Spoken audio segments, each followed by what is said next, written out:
Hi everybody. Today we we want to talk about the life experience in Germany as a migrant, and I'm very happy to be with Chao-Ting and Yana, and together to discuss in some of their especially personal experiences here.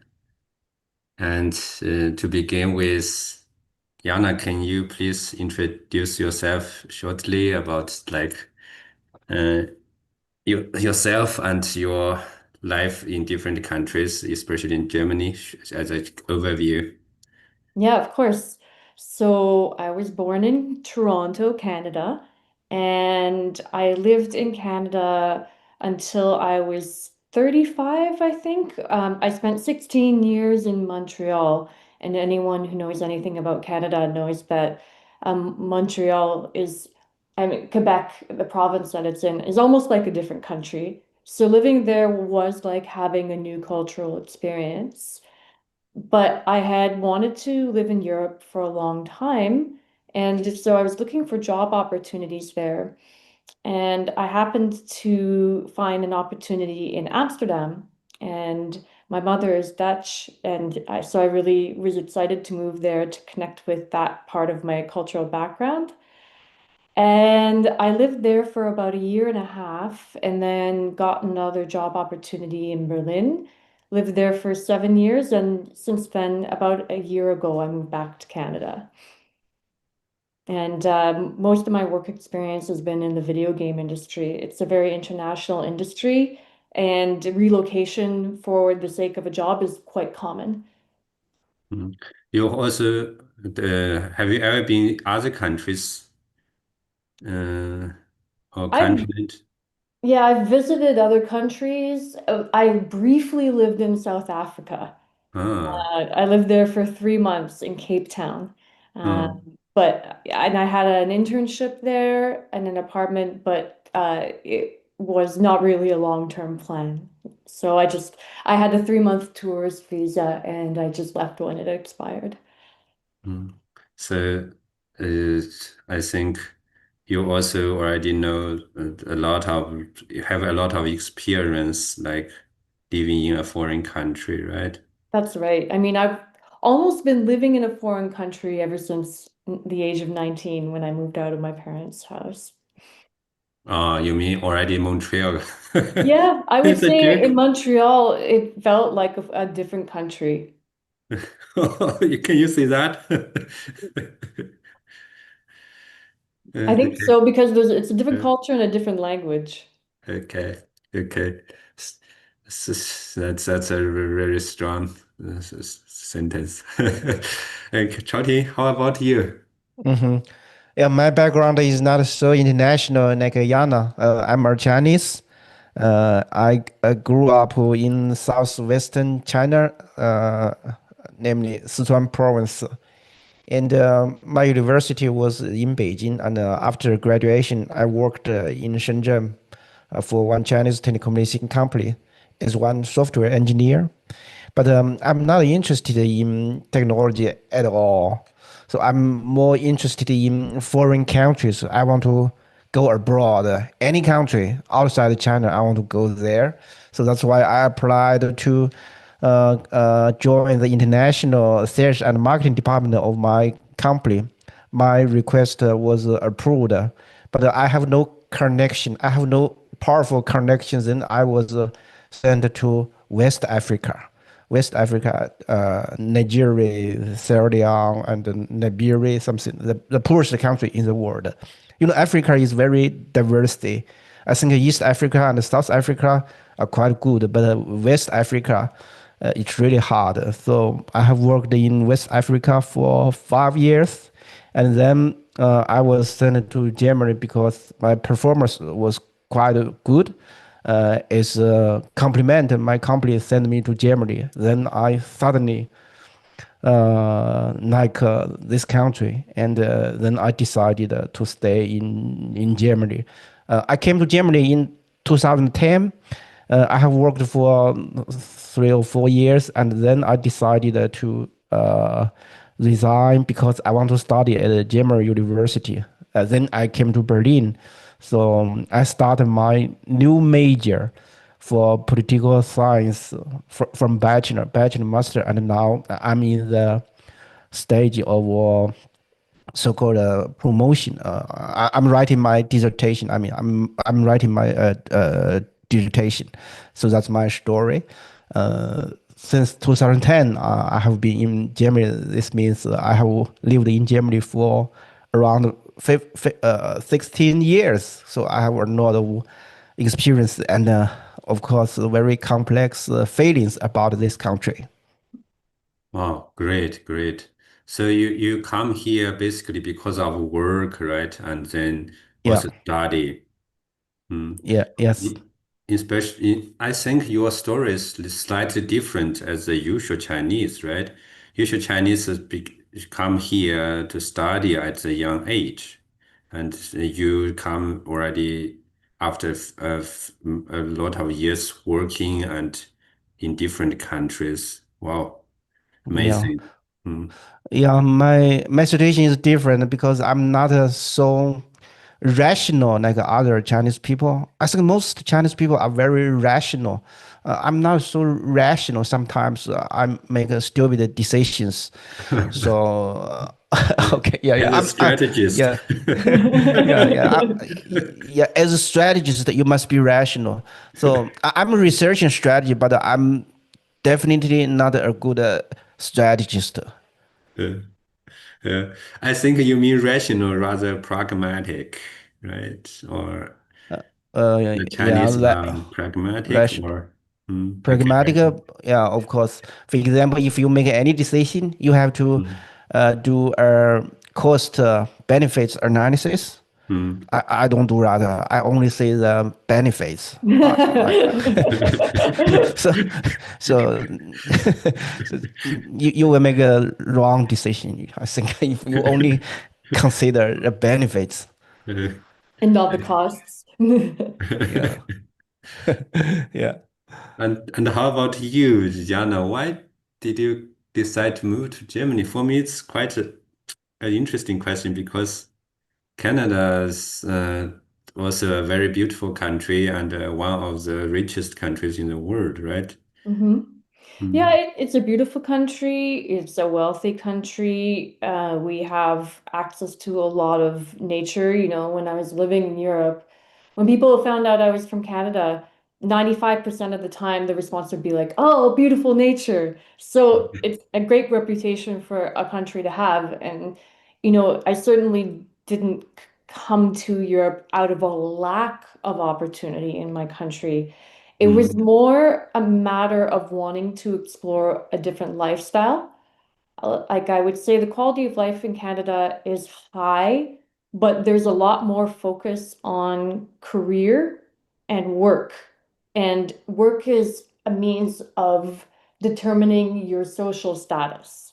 Like the job that you do allows people to put you in a box. And it's the first question that you get asked in conversation. What do you do? What do you do? This is always the question.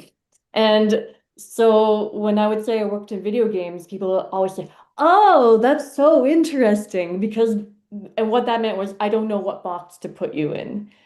So, enjoying travel, feeling connected to this European heritage and wanting to explore a different, continent with different priorities and a different pace of life and the mobility of being within Europe and being able to travel to different countries and experience different cultures so easily, that was what attracted me.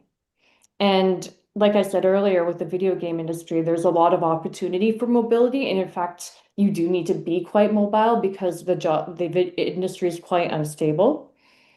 And so in my case, I got the opportunity to do a 1-year contract in Amsterdam. And because this is something I've been working towards for 5 years, and I was so excited when I got this opportunity that I just went for it. And then after the contract ended, I wasn't able to find suitable work in the Netherlands before my visa expired. And so even though I would have liked to stay, I ended up looking for jobs elsewhere and I found one in Berlin. I came and I spent a weekend here and I was like, oh, seems all right. Let's try it. And then I stayed for 7 years. So, like Chowching, I did not really do a strong cost benefit analysis when I made my decision to move here. But I would say that the benefits outweighed the costs. Okay, it's great. So you, as you were in Amsterdam, right? You didn't feel so strongly as a foreigner. You say your mom comes from Amsterdam, right? From Netherlands. But in Berlin or in Germany, you do feel more as a foreigner or as a migrant, right? That's right. Yeah, I mean, I felt this sense of connection to my heritage in the Netherlands that I do not feel, or I did not feel after I moved to Germany. And there was also a familiarity with the culture that came from exposure to that side of my family that I didn't have. So German culture I knew only by reputation and not by direct experience.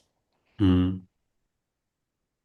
And so, what did that look like to work in Berlin in game industry?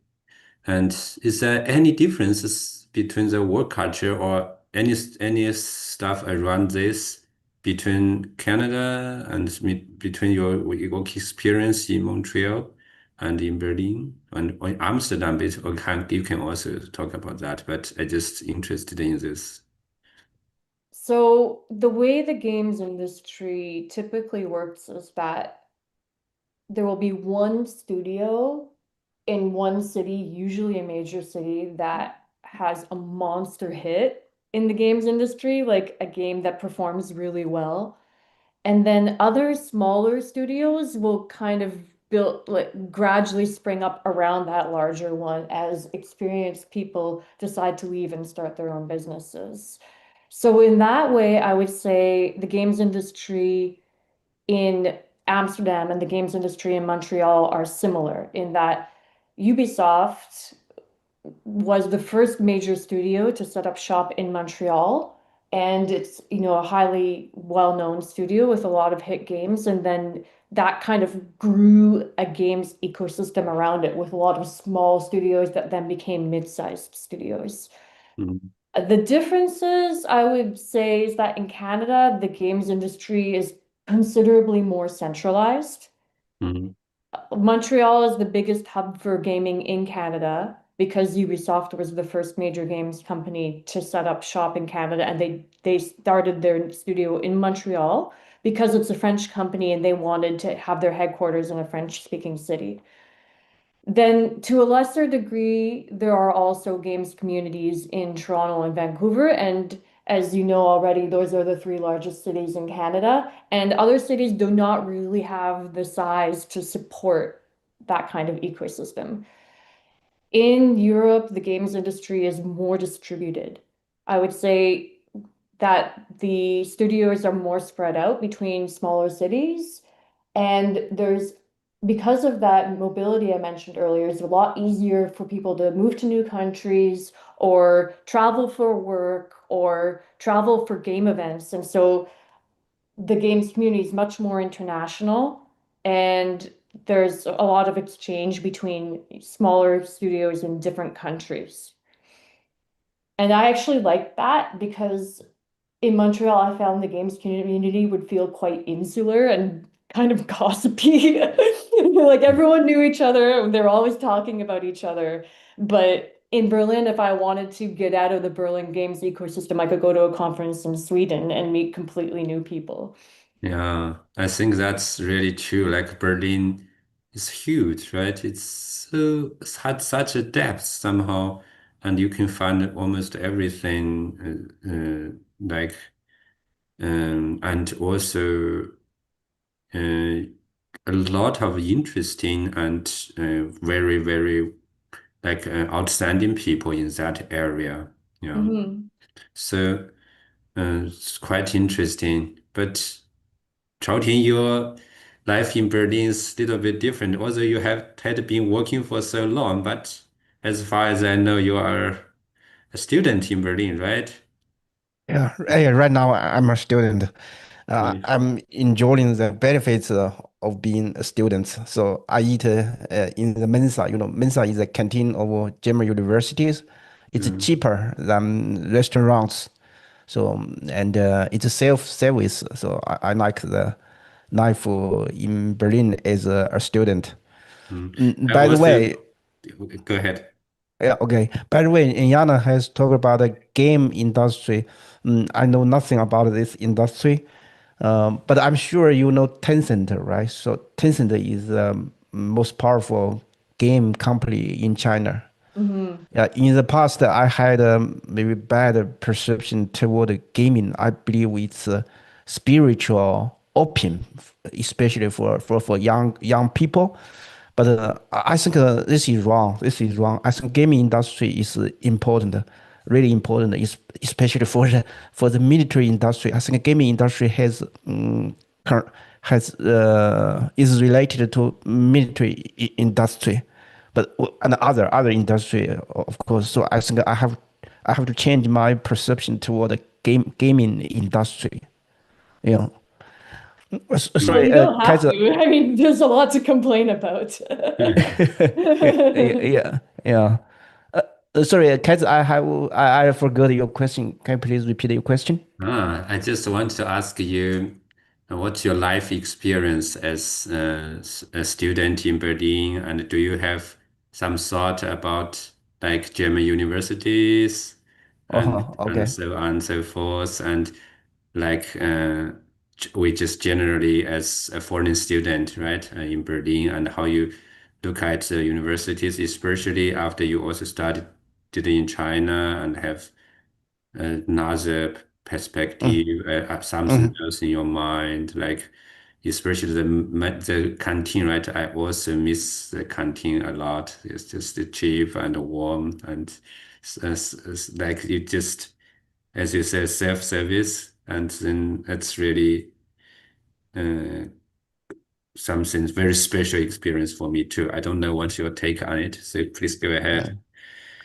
Yeah, I think both you and me are very different people because we enjoy the food from Mensa. Yeah. As far as I know, most Chinese people they Uh, dislike the food in Mensa. They don't like the food at all.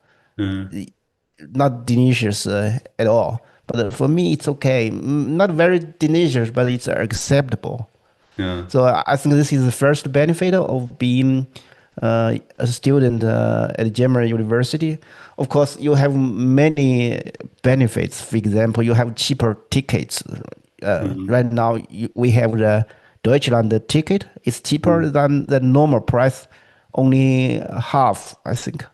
And mm, you can visit a museum with a cheaper price, and mm. you can work as a student employee, and you will not pay the taxi. I think that there are a lot of benefits of being students at German University. I enjoy since 2016. Okay, I started my study at German University, so almost 10 years have passed.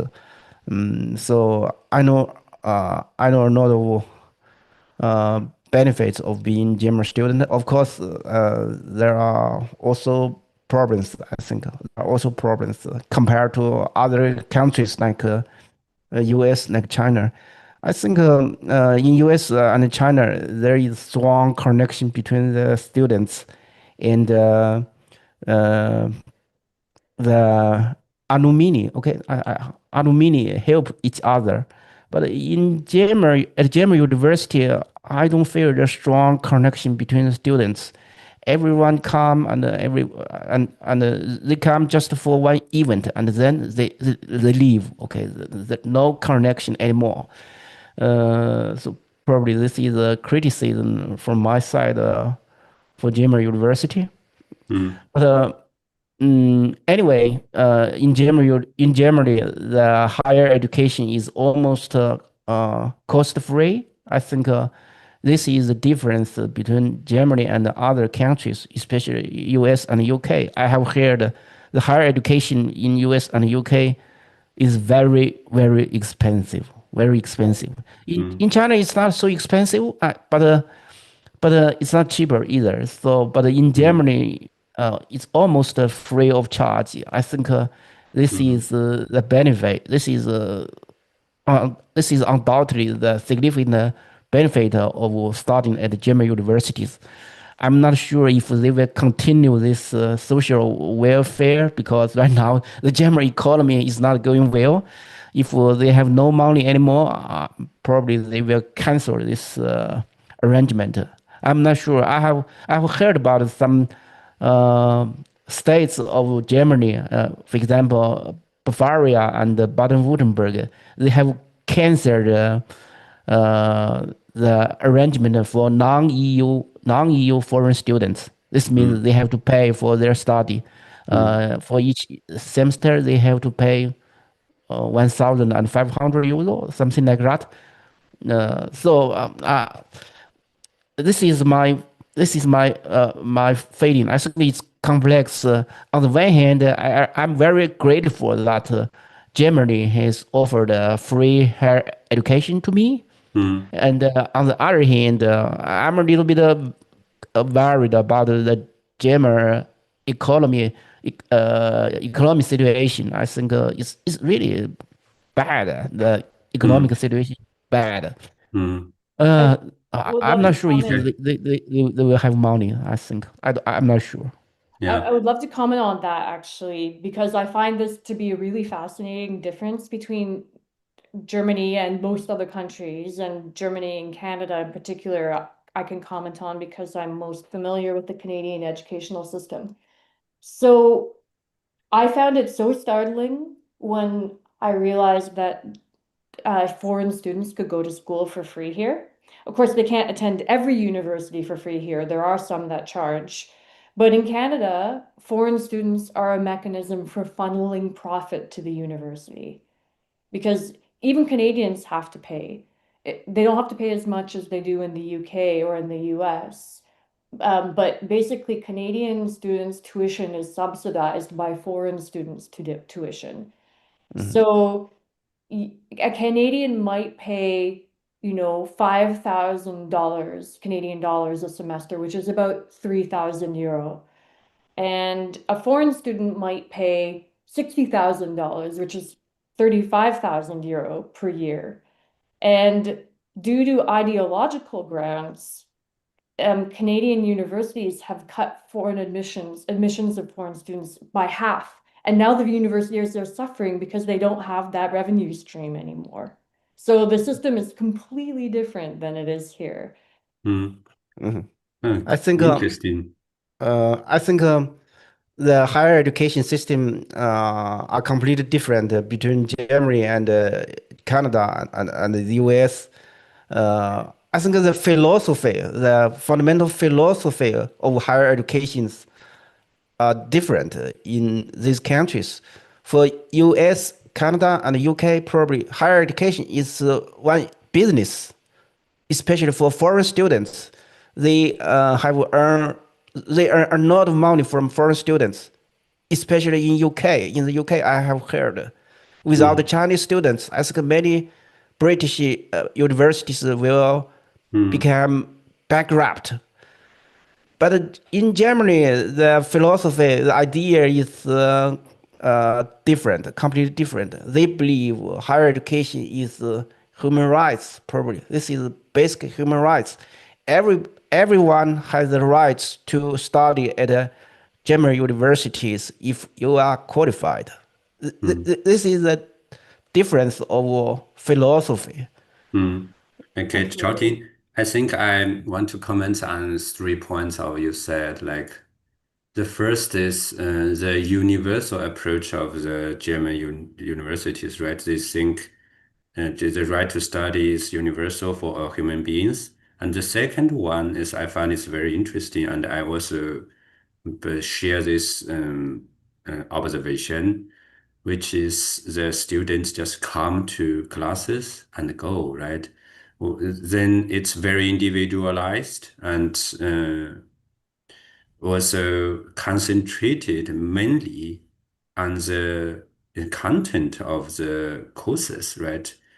but at the same time, for of our foreigners, we we find it really hard to uh, find some connections with other students or others like German people, as we was usually wish, right? And that's so different from like my life in China, right? We just lived together and just then become lifelong friends, right? But here Mm, it's really hard to integrate. And the third point you mentioned is also for migration interesting because it's say in Berlin and in most of the states in Germany, even migrants or foreign students enjoy the free tuition and in fact another all those are the benefits like we both enjoyed the canteen, right? Canteen food, cheap canteen food in the university. So those I think is quite important. Three points of Europe, right? Universal approach of human rights, and also kind of like highly industrialized, especially in Germany. So you find you have every conditions, but you still difficult to find friends. And the third is like.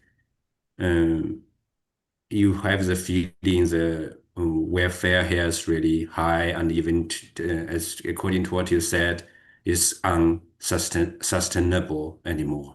It's not mhm. sustainable anymore. Great. Yeah, And yeah. I have according to this and what have been said, really one like usually unpleasant questions. So we know that AFD is rising, and we also know a lot of concerns in the German society about the foreign migrants or something like that. So, to some extreme, like we could also experience some discrimination, right? Or very unpleasant stuff according to our, I don't know, our appearances or something like that. Have you two ever had some stuff like this experiences, discrimination or let's say racialism, right, for talking? Discrimination. Yeah, I have been lived in Germany for more than 15 years. Very certain. I think I have to be honest. I think Mm, Germany is a quite a good country, and mm, there is very certain racial discrimination. mm, I don't think I have experience with racial discrimination. Of mm, course, Germany is not perfect. I think there is discrimination, but maybe I have not experienced with racial discrimination. I think mm, that Germany is quite a feminist. Okay, so mm. I think as one male student, sometimes I fear, I fear not being treated equally. For example, I have applied scholarship for 2 times, so I have failed for one scholarship, but I know all the other female students, PhD students, they have won the scholarship, but I have failed. And they really treat the female students quite well, but as male students, I'm not saying so. My case is popular, but this is my personal experience. They are Mm, quite feminist, and the former German foreign minister Annalena Baerbock has tried very hard to promote the so-called feminist foreign policy. Something I think this is the only country in the world mm. which has promoted the so-called feminist foreign policy. Okay. Uh, In any case, it, talking, I understand your feeling, but we can eat more in the canteen, so then that's enough. yeah, I'm sorry. So this is just my personal experience. Maybe this is not popular, so maybe it's not fair. Just my personal Yeah. experience. And I would like to mention something about the difference between Chinese university and the German university. Both of us, you have mentioned, both of us have studied at Chinese universities. I Mm, think they are very different. I think mm, for Germans, the Chinese university maybe look like a military academy because the life is very connective. We mm, live together. mm, When I was a student at the Chinese university, we mm, have six students live together in one room. Six students in one mm, room. This is unbelievable for German students. They live alone, right? So, but we always have connective life. We live alone. We eat. We live together. We eat together. We study together. Always together. Therefore, we have very strong connection. But in Germany, I think the people are very individual. They have their own life. They live everywhere in the city. Okay, it's difficult to find them after the study. But at the Chinese university, it's very easy to find friends because we have connective life. But here it's individual life. I think this is a fundamental difference. And this is mm, also the difference of the philosophy. I think China is still a collective society, but Germany is one Western society. It's very individual, very individual. This is my feeling. okay. Jana, uh, have you ever had some like ex experience of discrimination as like foreigners? No, I haven't. Uh, Yeah, in fact, I would say the opposite. Like ah, my presence in Germany has generally been pretty positively received yeah, on a number of counts. So first of all, when people see me, they assume that I'm German. yeah. And so I have a sort of level of social acceptance that is unearned. Mm, And then when people learn that I'm not German, English is the language that they are most likely to speak mm, aside from German. So in most mm, cases, if I couldn't function in German in an interaction, I could function in English in an interaction. mm, And then in the third case, when people found out that I had a Dutch background because they could see my last name, this was also positively looked on. And mm, I think another factor is that I came to Germany as an economic migrant, so I came with a job offer in hand already. mm, So even though I did profit from the social benefits in the country, I was also sort of economically contributing from the, time of my immediate arrival. So yeah, I felt generally quite accepted. I would say that in some cases, I had negative interactions based on my lack of knowledge of the language, but I would assess those interactions as fair. Like, I already had an incredibly high level of access to service in my native language in a foreign country. And, it's to be expected that without strong knowledge of that language, I would also have some negative interactions. And there was never a case where I was like, oh, that wasn't appropriate. I was like, you know what, that's on me. mm, And in terms of gender discrimination, like it's interesting that you bring it up, chatting, because that's not something that I had really considered. But I would say that there's a, like I was there, I felt that my experiences reflected yours in the sense that I was treated better as a woman living in Germany than I was in Canada. Like I would say, for example, street harassment is almost non-existent here, whereas it's quite common in Canada. Um, in the workplace, especially in the games industry, which is a male-dominated industry, I experienced, a lot of sexist treatment in the workplace in Canada, which I didn't experience in Germany. And so for me, this was incredibly refreshing. And I felt quite liberated in terms of not being evaluated for being a woman in the way that I was in Canada. Mhm. mm. It's So great. women are respected in Germany. In this sense, Germany is a good country. I think Mm, uh, Germany treats discrimination very serious. They have mm, established some government agency to deal with discrimination. If you have bad experience, you can complain. Of course, sometimes not always have not the response positive response, but I mean they treat discrimination quite seriously, and I think discrimination has different parts. For example, there is discrimination from majority, of course. We are Chinese, so I think as Asia, probably we have the experience of being discriminated by the majority.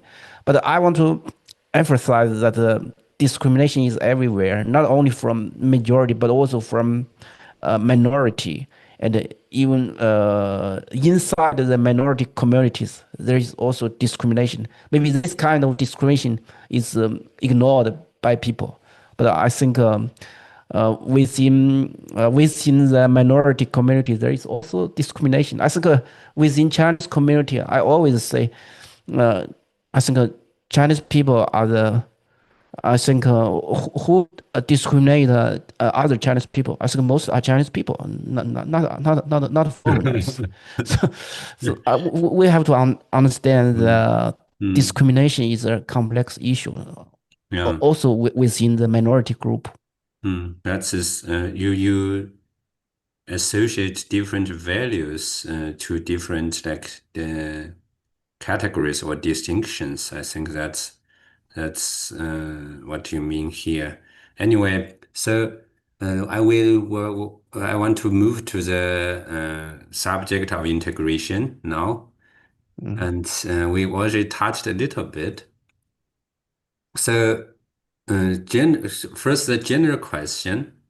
How difficult has it been to integrate into German society for you? Maybe Jana, you can begin. Well, it's not an easy question to answer because, as we've already discussed, I moved here under quite privileged circumstances. And in fact, I would say that it was quite easy for me not to integrate. Like in starting the job that I did, I had access to an international community of people. I had access to German people who spoke English very well and were highly internationalized. In Berlin, in particular, there are people from all over the world.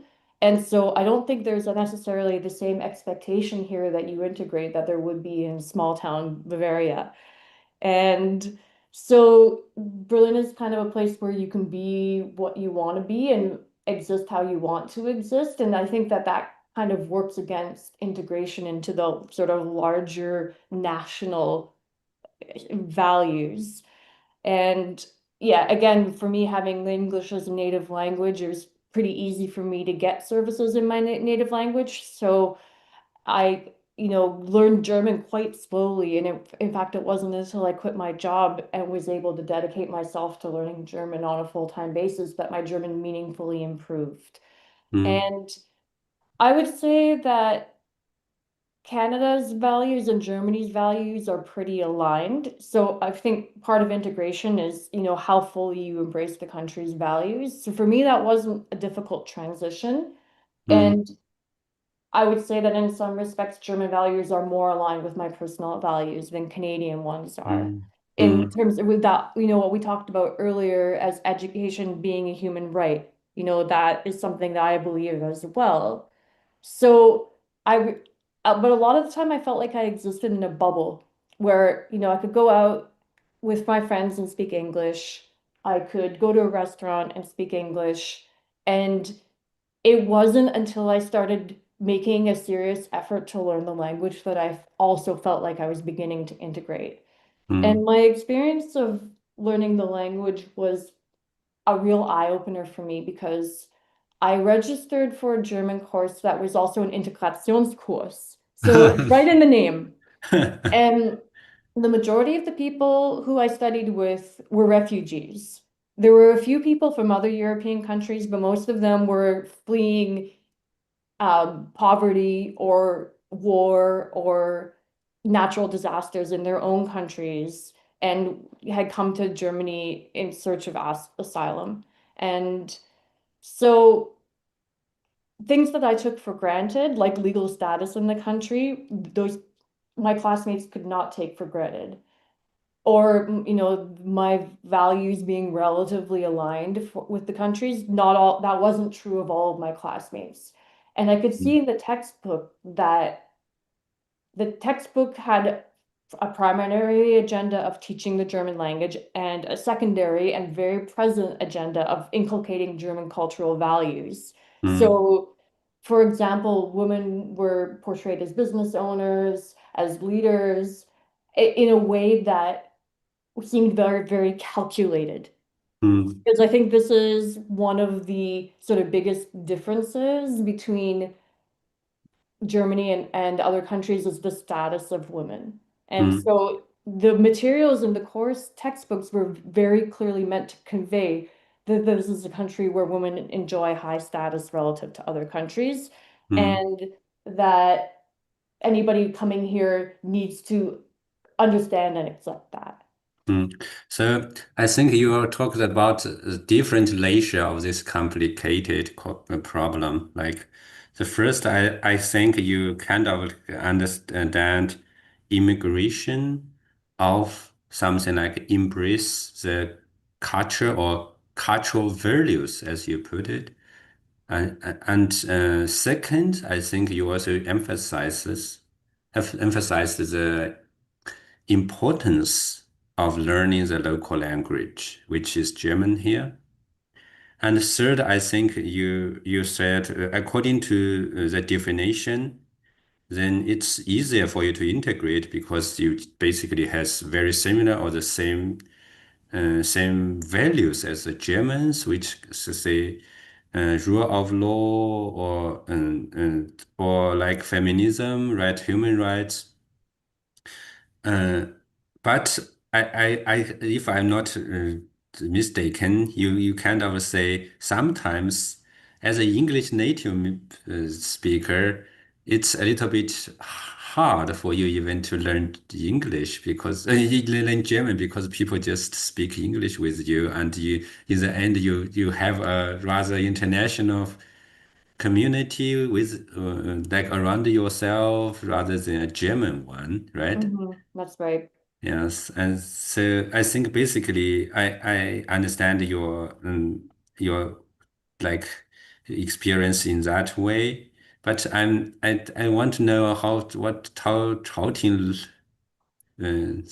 take on this subject. Yeah, in terms of integration, I think it's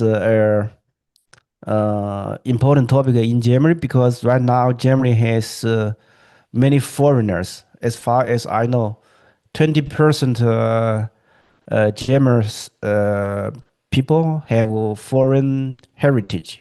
So Germany is almost a country of immigration. This is my understanding. Mm, Therefore, integration of immigrants is of course an important topic for Germany. As for myself, I don't think I'm well integrated. I'm trying mhm, very hard to be integrated into German society, but I don't think I'm doing it well. First, my German is still poor. After living in Germany for about 15 years, my German is still poor. mm, Yes, I have passed the German examination in order to study at the German university, but I don't have enough sufficient opportunities to speak German because mm, every day I stay in library to write my dissertation. But this is my personal situation. But in Berlin, I think if you don't speak German at all, I think it's not very difficult. Berlin is very international. In many restaurants, the waiters speak English. They are also foreigners. So I think in Berlin, if you don't speak German, this is not a big challenge. But I think speaking German is only the lowest level of integration. I think integration, the definition of integration is complex. It depends. I think it's also a topic of debate. In Germany, I think in the past they have experienced two two phases, two stages. I think 10 years ago or maybe 20 years ago, they had the idea of a night culture, leading culture. That means the foreigners, the immigrants should adapt to the leading culture of Germany. This is the idea. But then they had the idea of multicultural. Multicultural means you can be yourself. You don't need to adapt to the so-called mainstream German leading culture. I think they are still debating about this topic. What does it mean, integration? It Mm, means you have to adapt to the German mainstream traditional mm, culture. You have to mm, speak perfect German, or the society should respect the foreign culture. You can be your own. The country, this country must be diverse or multicultural. It mm, depends. It's always a debate. mm, I think before Trump, maybe the mainstream culture of Germany and other Western countries is diversity. Okay, you should respect the culture from other countries. You should respect their languages. But right now, the situation is a little bit different. I think the Western societies are becoming more and more conservative. Like in the United States, I think Trump's ideology, the ideology behind Trump bloc is quite conservative. In Germany, you have mentioned the AfD. Of course, they are quite a conservative party. They are angry about the so-called diversity. They are angry and they want to change that. And the current ruling party, CDU, I think it's also perceived as conservative party. Maybe not, they are not so extreme like AFD, but they are still very conservative. I think mm, there is always a fight within German society. What does integration mean?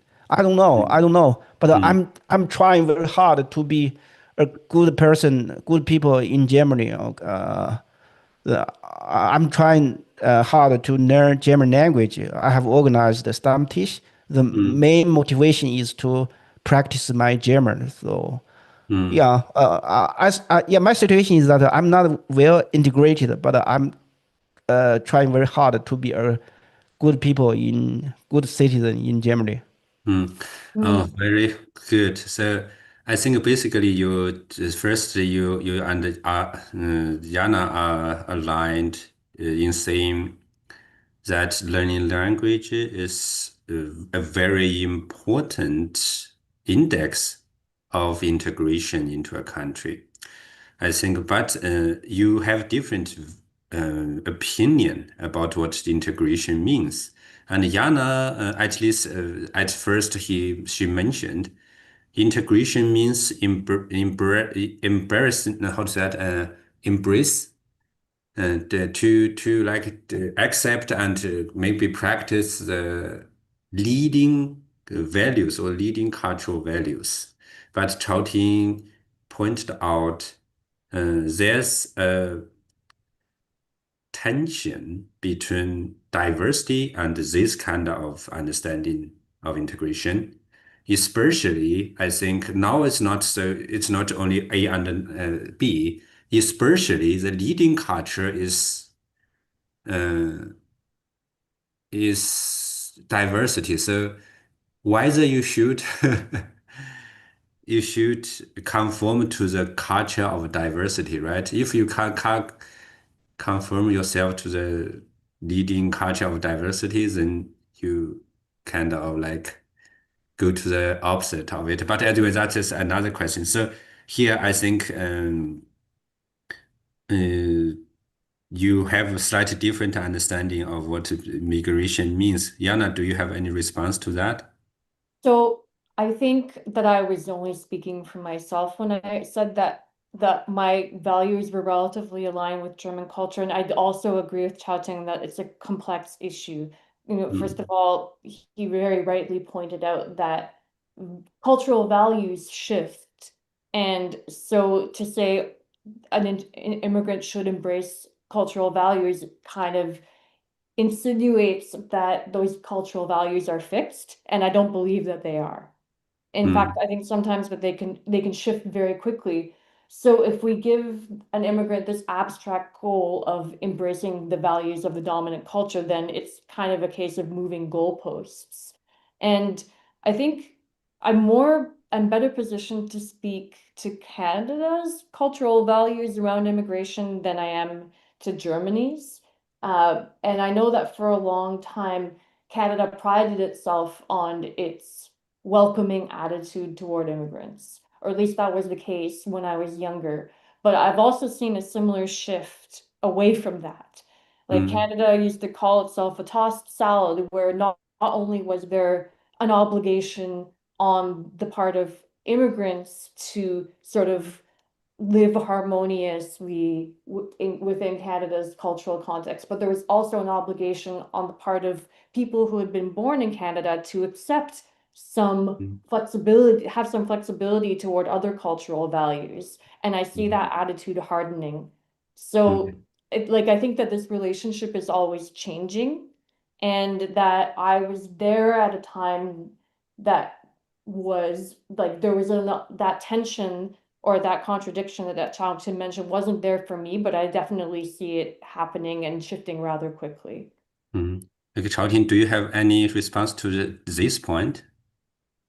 Yeah, I think Yana and I have some same understanding. The society is changing. The values is shifting. The values are shifting. I think it's always a hot topic within Western society. There is always struggle between the left wing ideology and right wing ideology, between progressive idea and the conservative idea.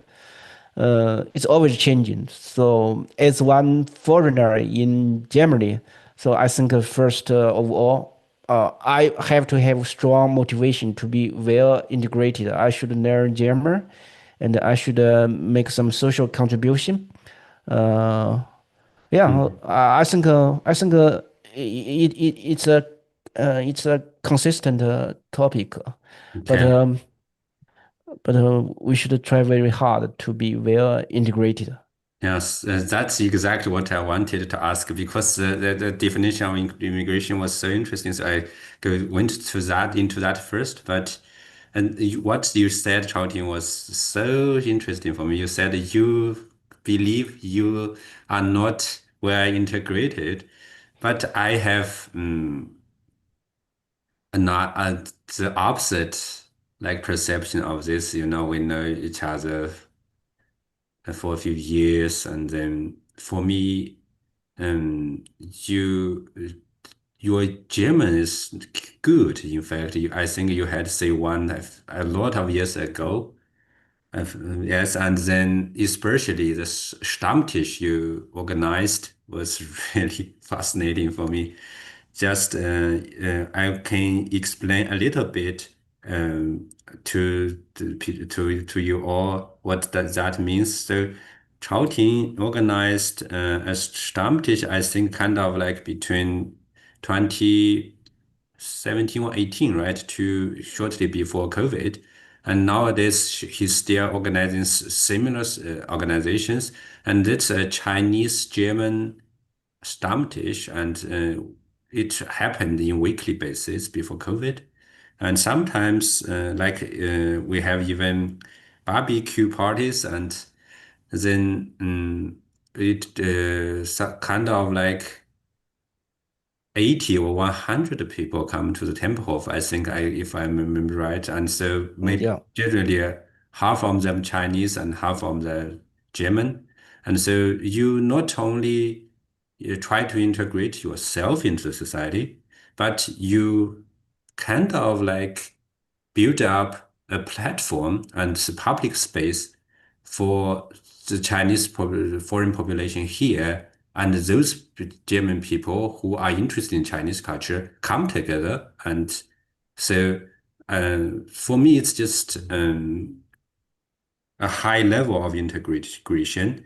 You say you are worries in library. That's not because you are not well integrated. That's you are hardworking.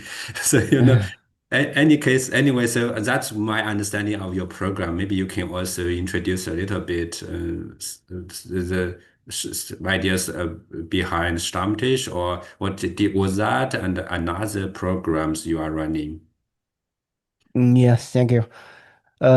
Yes, I organized the STEM from 2017 to early 2020, before Corona pandemic. Almost every weekend, I organized the STEM. Sometimes we talk in the cafe. Sometimes we go to museum. Sometimes we make barbecue or something. Yeah, it's wonderful experience. My original motivation is to practice my German because I have found that you cannot speak good German even you are in Germany because even you are in Germany, you don't have opportunity to speak German if you don't actively create some opportunities. So I want to create some opportunities to practice my German. That's why I organize the German Chinese Stammtisch. I think uh, I have improved my German through organizing the Stammtisch. But right now I have stopped. Now my interest has changed.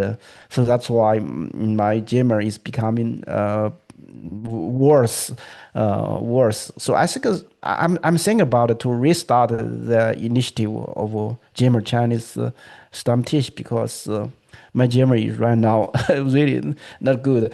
That's my main motivation. But I agree with you. As foreigner, as foreigner, we still have the capabilities to make some contribution. Although we don't speak perfect German, but we have our own advantage, our own unique advantage.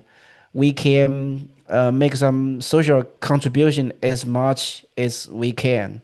So I think each and everyone has the capability uh, to make some social contribution. This is also one part of the integration, I think. Mm.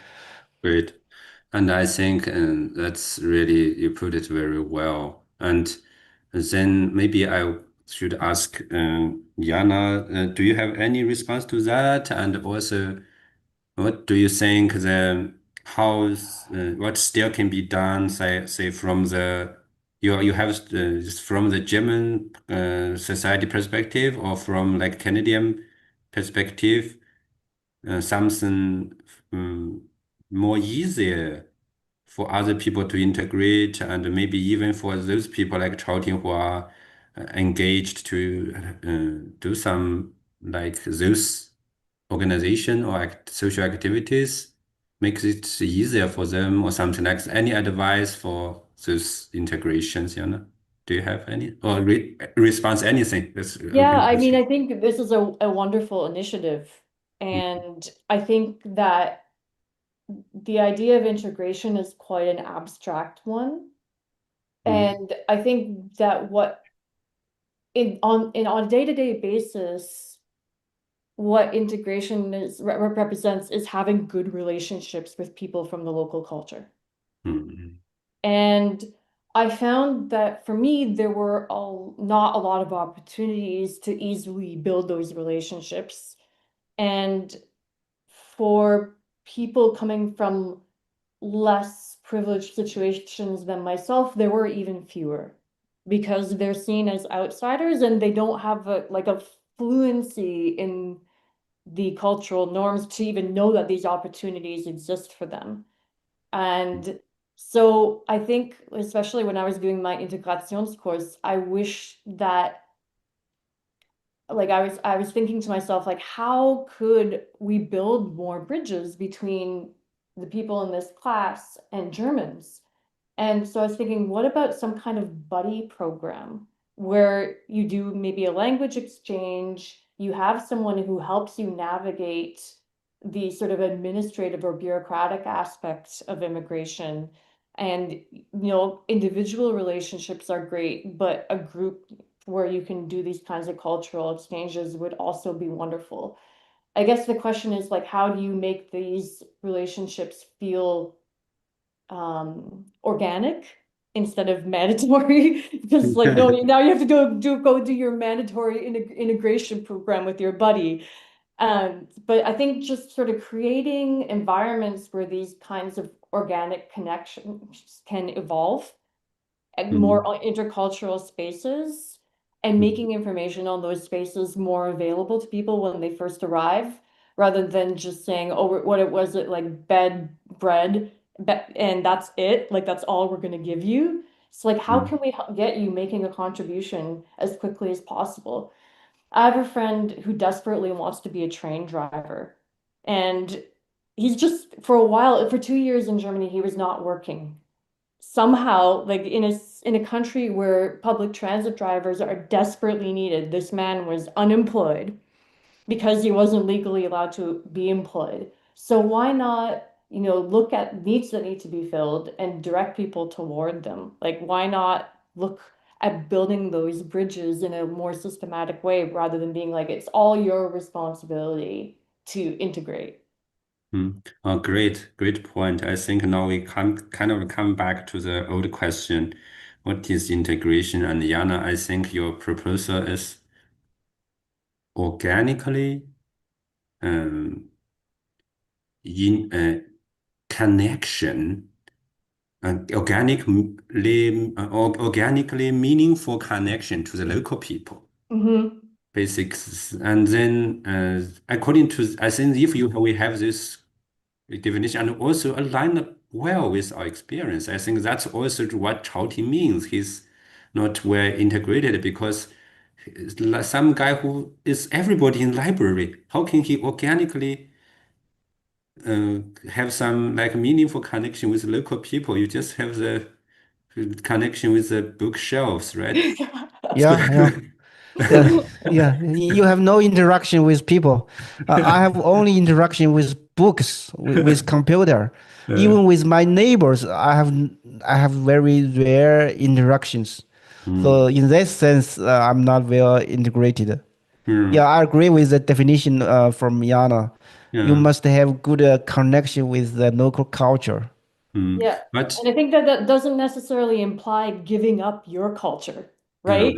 It's mm, more of Hmm. like building like bonds with individuals and with communities that mm, originate in that culture. mm.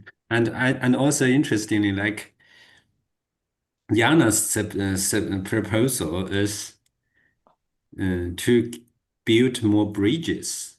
And ironically, Chao is a great bridge builder. Yeah. And he's not well.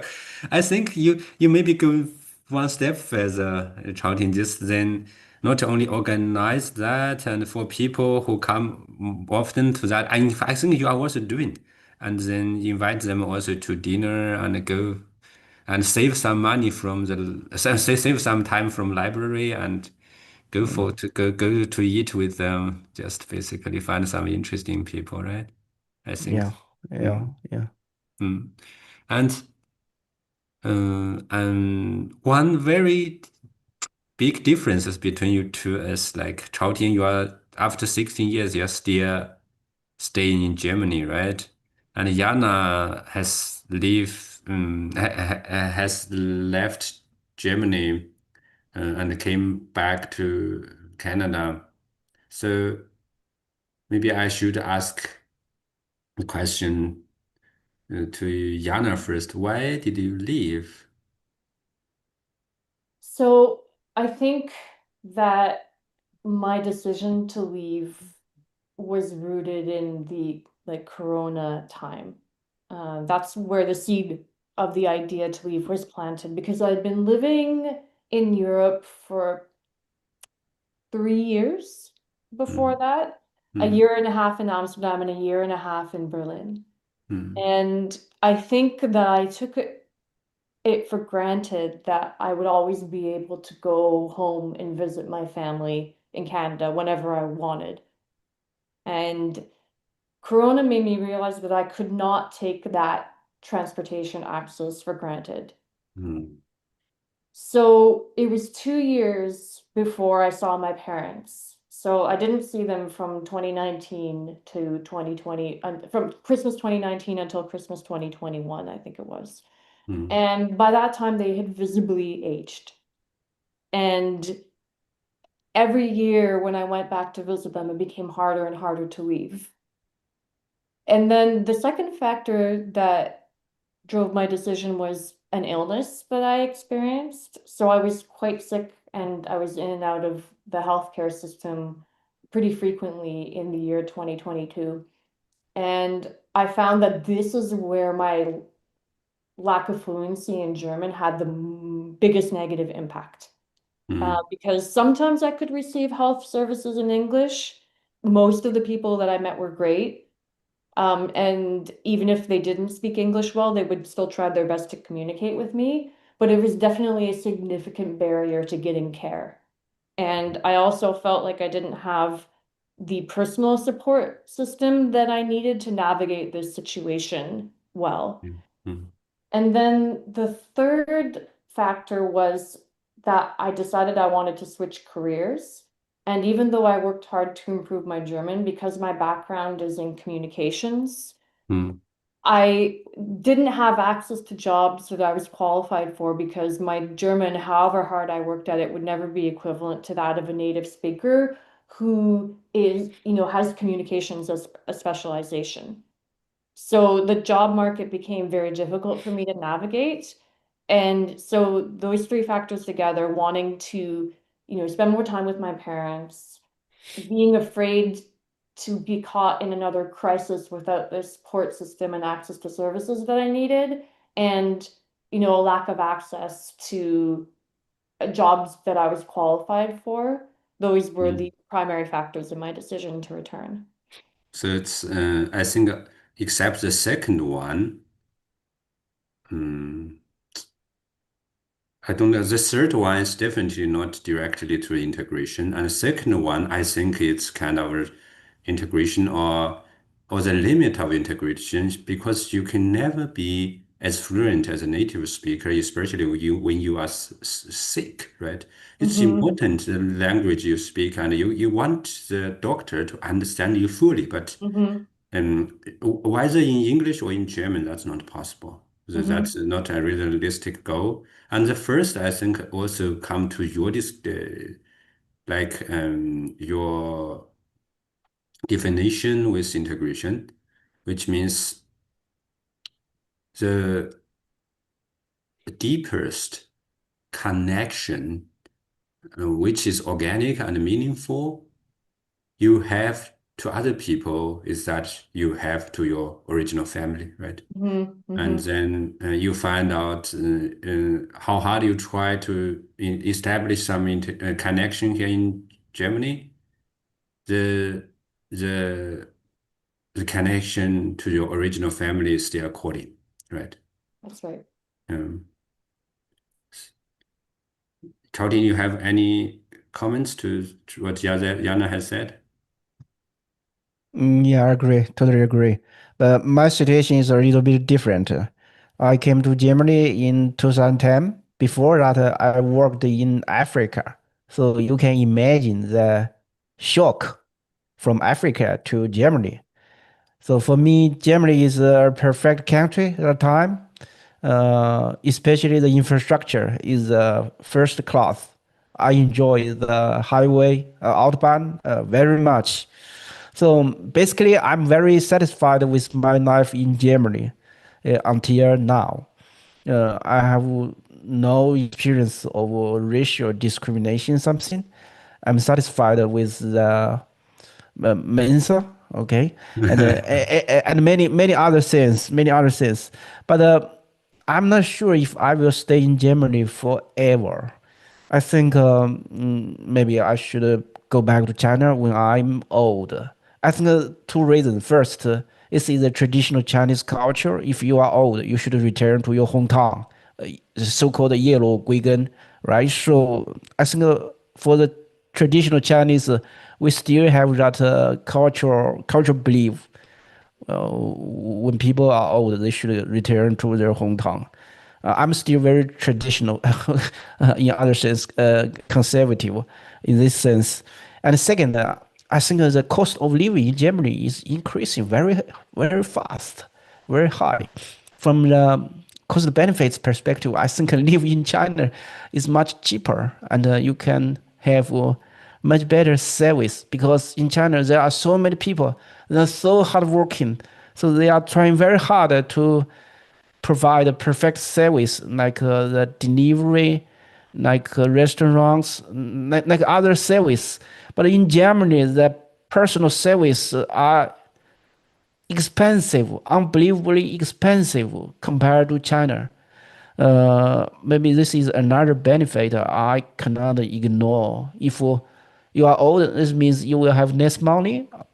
Then you have to find one cost efficient solution for your living, right? So I think China is probably a good country for that for that reason. So two reasons. First, from cultural reasons, I want to return to my hometown. Second, I think the cost of living in China is much lower than Germany. Mm. So basically, you are saying you are still living in Germany, but in long term, you will go back to China because the change in Europe and also the prosperity in China, right? And can you further explain what do you mean the future of Germany and Europe and China? So are you sure that these trends will go on? And how do you think, like after so many years Mhm. in abroad, what do you think the situation in China and Europe? This is a huge question anyway, but it's we are at stake with this question. And you mentioned that the inflation in Europe, like especially in 2022, that just happened, and everybody just accepted it, and it never came back, right? So, and really slightly go on afterwards.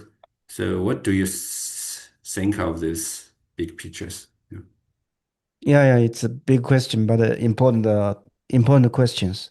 I mean, the Sino-European or Sino-German relation is becoming more complex than uh, than when I came to Germany in 2010.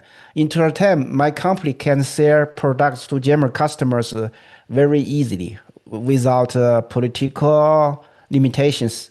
But right now, it's very sensitive. My company is doing telecommunication. Okay, so telecommunications network are important infrastructure for any country. So right now, Germany is more and more cautious when they buy telecommunications products from Chinese companies. So this is the indication that Sino-German relation is becoming more complex. Yeah, I cannot change I cannot change the trend because I'm an ordinary person, so I have no power to change that historical trend. But I have to adapt to the trend, not only between China and Germany, but also between China and the entire Western countries, especially the USA, because right now USA has perceived China as the number one strategic competitor of the US, and China also perceives the US as the biggest threat for China as one country or region.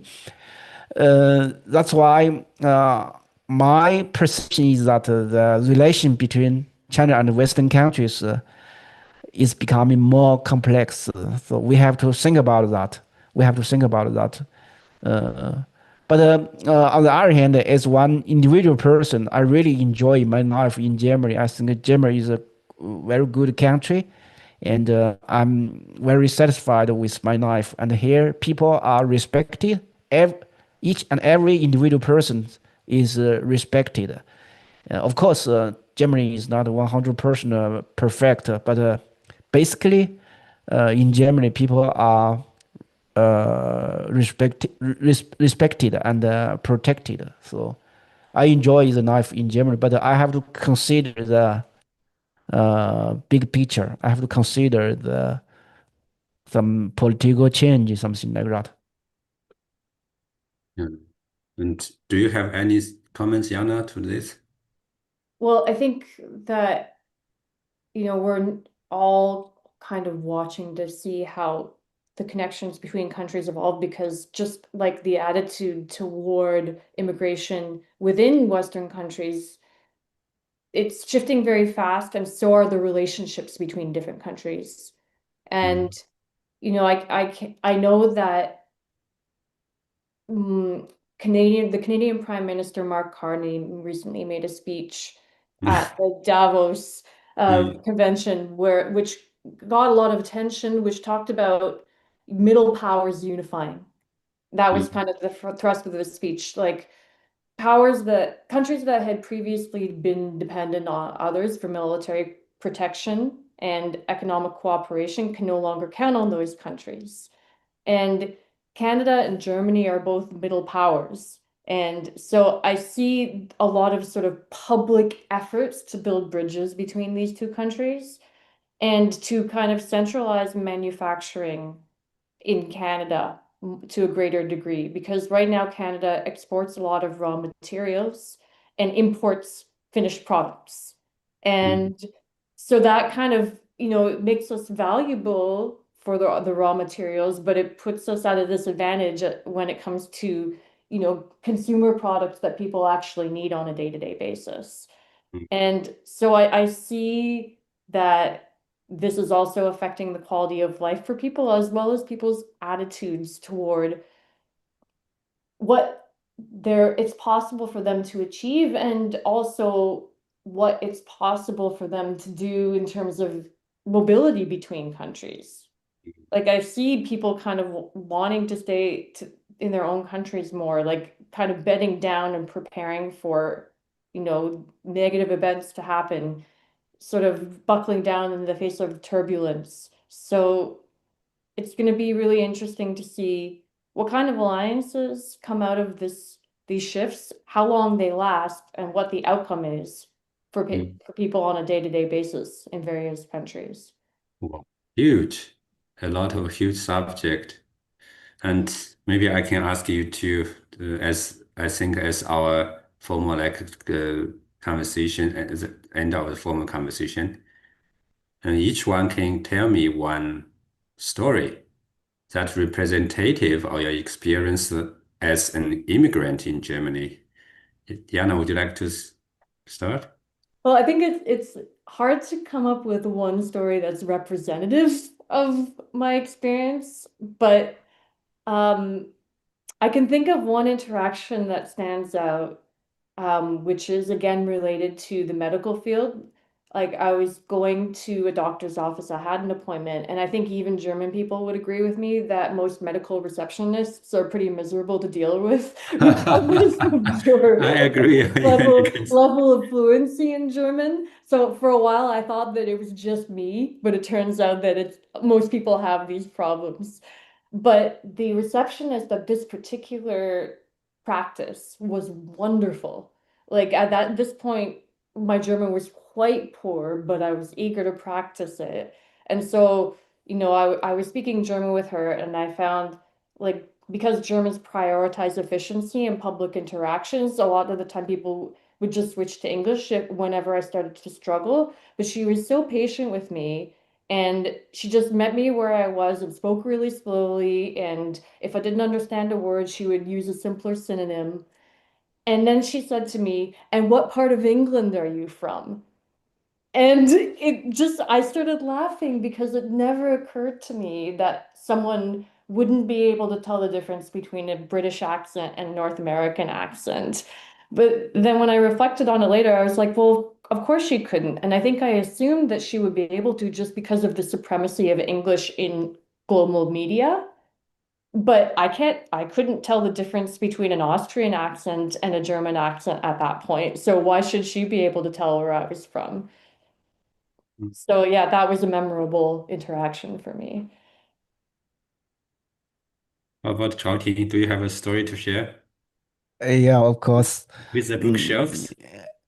no, no, no, no. It's a different story.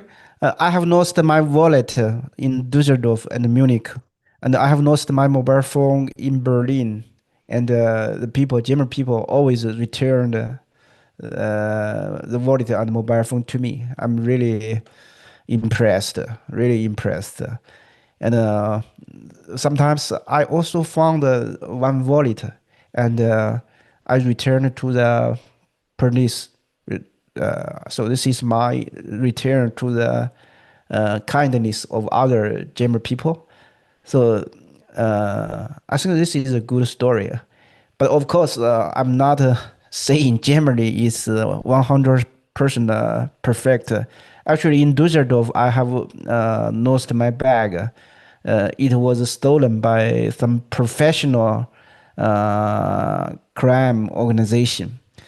But I mean, on the one hand, there are many good, nice, ordinary people in Germany.